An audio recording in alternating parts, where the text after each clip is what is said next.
Hi, Darcy, and hi, everyone. Hello, Hello. Darcy's here with me, and we're glad you joined us. And here we are in Second Chronicles, and we're in chapter 26 already. And it's a long chapter, but let's see, right? And let's see what's happening tonight. Um, and Uzziah, is that how you say his name? Uzziah is king, it looks like. Whoa, 52 years. He's king for a long time. That's a sneak preview. All right, let's pray. Dear Lord, thank you for giving us this opportunity to read your word. Lord, bless the listener. I am sure that you have a purpose for them listening to. And Lord, as we open up this word, help us to learn something new and open up our understanding of the scripture in all things and in all your wisdom. Help us, Lord, in every part of our lives too. In Jesus' name, amen. Um, Holy Spirit. Did you want to start? You want to start? yeah, I'll start with this one, chapter Okay, yeah, 26. perfect. Okay. Um, all the people of Judah had crowned Amaziah's 16-year-old son, Uzziah, as Uh, king in place of his father. After his father's death, Uzziah rebuilt the town of Elath and restored it to Judah. Uzziah was 16 years old when he became king, and he reigned in Jerusalem 52 years. His mother was Jecholiah from Jerusalem. He did what was pleasing in the Lord's sight, just as his father Amaziah had done. Yay, we like that. Yes, some good news. Yes. Uzziah sought God through the days of Zechariah, who taught him to fear God. And as long as the king sought guidance from the Lord, God gave him success. Mm, Uzziah declared war on the Philistines and broke down the walls of Gath, Jabneh, and Ashdod. Then he built new towns in the Ashdod area in other parts of Philistia. God helped him in his wars against the Philistines, his battles against with the Arabs of Gur, and his war with the Meunites. The Meunites paid annual tribute to him, and his fame spread even to Egypt, for he had become very powerful. Uzziah built fortified towers in Jerusalem at the corner gate, at the valley gate, and at the angle in the wall. He oh, also he also constructed forts in the wilderness and dug many water cisterns because he kept great herds of livestock in the foothills of Judah and on the plains. He was also a man who loved the soil. He had many workers who cared for his farms and vineyards, both on the hillsides and in the fertile valleys. Uzziah had an army of well-trained warriors ready to march into battle unit by unit. This army had been mustered and organized by Jael, the secretary of the army, and his assistant, Maaseiah. They were under the direction of Hananiah, one of the king's officials. These regiments of mighty warriors were commanded by 2,600 clan leaders. The army consisted of 307,500 men, all elite troops. They were prepared to assist the king against any enemy. Uzziah provided the entire army with shields, spears, helmets, coats of mail, bows, and sling stones. And he built structures on the walls of Jerusalem, designed by experts to protect those who shot arrows and hurled large stones from the towers and the corners of the wall. His mm, fame spread far and wide, for the Lord gave him marvelous help, and he became very powerful. But when he had become powerful, he also became proud, which led to his downfall. He sinned against the Lord his God by entering the sanctuary of the Lord's temple and personally burning incense on the incense altar. Azariah the high priest went in after him with 80 other priests of the Lord, all brave men. They confronted King Uzziah and said, It is not for you, Uzziah, to burn incense to the Lord. That is the work of the priests alone, the descendants of Aaron, who are set apart for this work. Get out of the sanctuary, for you have sinned. The Lord God will not honor you for this. Uzziah, who was holding an incense burner, became furious. But as he was standing there raging at the priests before the incense altar in the Lord's temple, leprosy suddenly broke out on his forehead. When Azariah, the high priest, and all the other priests saw the leprosy, they rushed him out. And the king himself was eager to get out because the Lord had struck him. So King Uzziah had leprosy until the day he died. He lived in isolation in a separate house, for he was excluded from the temple of the Lord. His son Jotham was put in charge of the royal palace, and he governed the people of the land. The rest of the events of Uzziah's reign, from beginning to end, are recorded by the prophet Isaiah, son of Amoz. When Uzziah died, he was buried with his ancestors. His grave was in a nearby burial field belonging to the king, for the people said he had leprosy, and his son Jotham became the next king. Wow. Okay. And pride, that can sneak in on you, you know? Yeah, they did pretty good up until the end, I guess. I know. I don't know what possessed him to go do something like that, but He thought he was probably the king and he could do anything, yeah. you know, I'm guessing, but that pride is, you know, can sneak in sometimes, you know? Lord help us, right? Yes. Yay. Hello, and now chapter 27. Jotham was 25 years old when he became king, and he reigned 16 years in Jerusalem. His mother's name was Jerusha. Jerusha, Yeah. daughter of Zadok. And he did what was right. Yay. He did what was right in the sight of the Lord, according to all his father Uzziah had done, although he did not enter the temple of the Lord. But still the people acted corruptly. He built the upper gate of the house of the Lord, and he built extensively on the wall of Opal. Moreover, he built cities in the mountains of Judah and in the forests.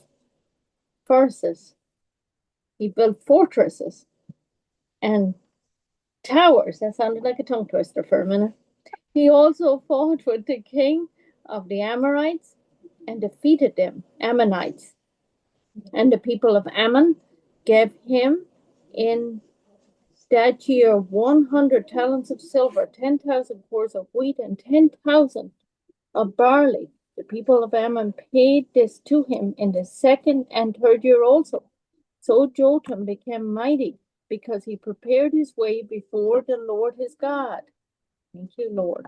Let us prepare a way before the Lord our God. Wow. Now the rest of the acts of Jotham and all his wars and his ways, indeed they are written in the book of the kings of Israel and Judah. He was 25 years old when he became king, and he reigned 16 years in Jerusalem. So Jotham reigned with rested with his fathers, and they buried him in the city of David. Then Ahaz, his son, reigned in his place. That's right. That's a short chapter. And then 28. 28's a bit longer if you want to Yeah. split this one. Yes, I'll split it. Yes, please. Okay. All right. So I'll start here. All right. Here we go. Ahaz was 20 years old when he became king, and he reigned in Jerusalem 16 years.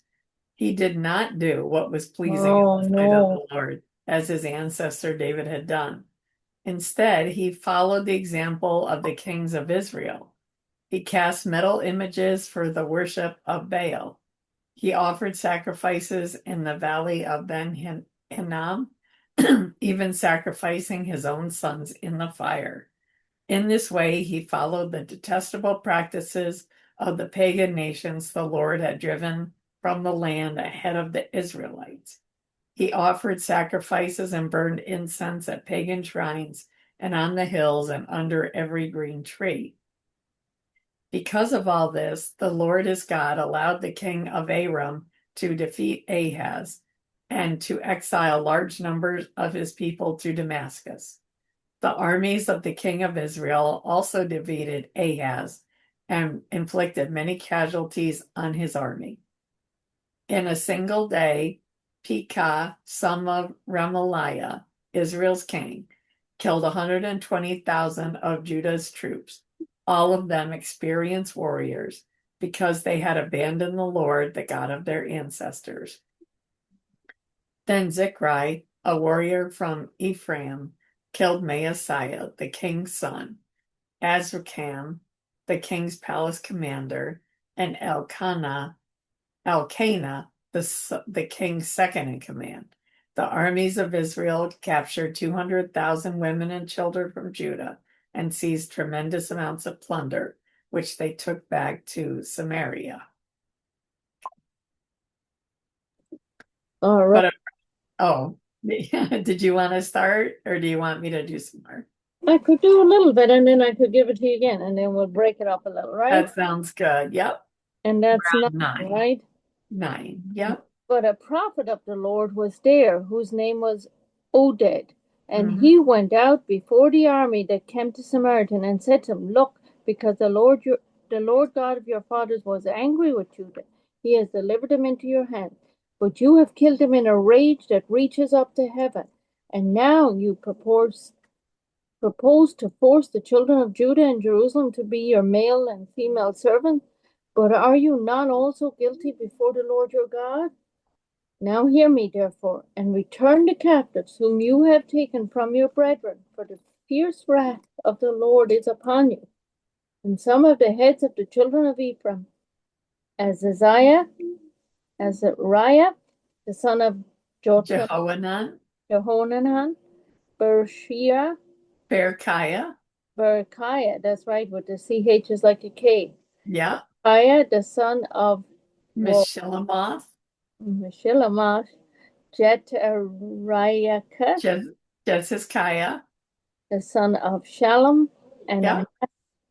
Amasa, the son of Hadlai, stood up against those who came from the war and said, You shall not bring the captives here, for we already have offended the Lord. You intend to add to our guilt and to our you intend to add to our sins and to our guilt, for our guilt is great, and there is fierce wrath against Israel. So the army left the captives and the spoils before the leaders of all the assembly. Then the men who were designated by name rose up and took the captives, and from the spoil they clothed them. They clothed all who were naked among them, dressed them, and gave them sandals, gave them food and drink, and anointed them. And they led all the feeble ones riding donkeys. So they brought them to their brethren at Jericho, the city of palm trees. Then they returned to Samaria. Oh, they clothed them up because they realized that the prophet was correct in what he was saying, right? And they were fearing the Lord. Well, I'll read just a couple more verses and then it'll be over to you, Darcy. Okie doke. At the same time, King Ahaz sent to the king of Assyria to help him. For again the Edomites had come, attacked Judah, and carried away captives. The Philistines also had invaded the cities of the lowland and of the south of Judah, and had taken Beth-Shemesh, Ajalon, Getarat, Sukkot with its villages, Timnah and its villages, and Gimzo with its villages, and they dwelt there. Wow. For the Lord brought Jerusalem low because of Ahaz, king of Israel, for he had encouraged mortal decline in Judah and been continually unfaithful to the Lord. All right. 20. Okay, so I'll take over here at 20. Yeah. So when King Tiglath-Pileser of Assyria arrived, he attacked Ahaz instead of helping him. Ahaz took valuable items from the Lord's temple, the royal palace, and from the homes of his officials, and gave them to the king of Assyria as tribute, but this did not help him. Mm. Even during this time of trouble, King Ahaz continued to reject the Lord. He offered sacrifices to the gods of Damascus, who had defeated him, for he said, "Since these gods helped the kings of Aram, they will help me too, if I sacrifice to them." But instead, they led to his ruin and the ruin of all Judah. The king took the various articles from the temple of God and broke them into pieces. He shut the doors of the Lord's temple so that no one could worship there, and he set up altars to pagan gods in every corner of Jerusalem. He made pagan shrines in all the towns of Judah for offering sacrifices to other gods. In this way, he aroused the anger of the Lord, the God of his ancestors. The rest of the events of Ahaz's reign and everything he did from beginning to end are recorded in the book of the kings of Judah and Israel. When Ahaz died, he was buried in Jerusalem, but not in the royal cemetery of the kings of Judah. Then his son Hezekiah became the next king. Wow. So Yeah, we're going to go into Hezekiah. that's right. Yay. Chapter 29. Chapter 29. So I think that's for the next time. Well, what a great,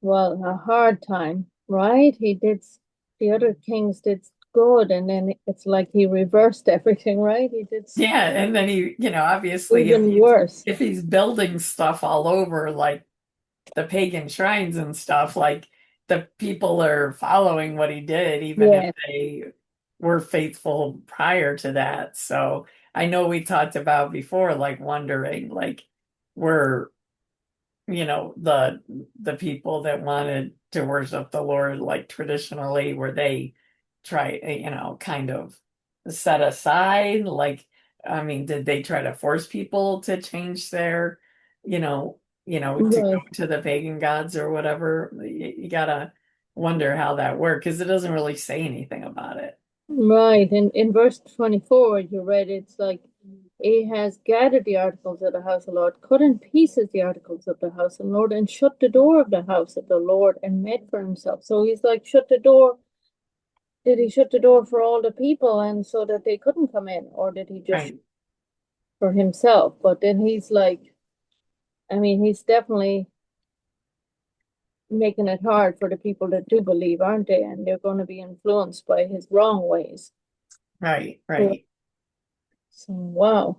So Mm. thank God Hezekiah is coming, but there's a lot of damage that's been done, And Moses warned them in Deuteronomy, and others warned them. And us today, are we doing what is right in the sight of the Lord? Lord, help us and guide us, Lord. We need your help and a blessing for everyone. Thank you for joining me. The Lord bless you and keep you. The Lord make his face shine upon you and be gracious to you. Lord, lift up his countenance upon you, give you peace and bless you in Jesus' name. Amen. Amen. Amen. Thank you, Darcy. Bye. Bye.